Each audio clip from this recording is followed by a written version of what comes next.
Yes, you are right. Lockdown is ending on December the 2nd, and this new tiered system, described as a tougher tier system, will appear, I think, very familiar to most people. They won't see an awful lot of difference. The only key tougher measure that I've been able to pick out is that if you're in the medium level of the second highest level of risk, the only pubs you can go to are ones where they serve a meal as well, and you'll have to have a meal if you want to order a drink at the bar. There will be limits on social gatherings, a maximum of 6. Different rules, of course, applying depending on how serious the COVID situation is in your area, and at the very highest level, pubs and restaurants will be closed entirely. But there are some changes that have been made to actually make the build up to Christmas a little bit more pleasant. The closing time for pubs and restaurants where they are allowed to open has been extended by an hour to 11 o'clock. And if you're the kind of person who likes to go to a football match at the weekend, turn up at the stadium, that will be allowed again for the first time since the first lockdown earlier this year. But the very big difference comes in the form of mass testing, which is going to be rolled out in all of the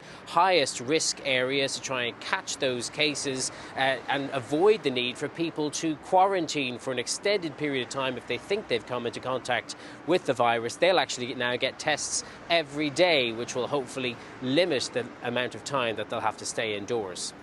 Each part of the UK has been moving in a different direction at different speeds ever since the first lockdown ended earlier this year. But there is a plan to be unveiled this week between the leaders of the 4 nations of the UK that there will be a coordinated approach to allow people who have family, friends in various parts of the country the confidence, the knowledge that they'll be able to spend some kind of Christmas together, although that won't be possible, of course, in all areas. But we await the detail on that. So that's things like travel between, let's say, England and Wales. What if someone wants to go further abroad? There's currently quarantine measures in place. What's the situation looking like there?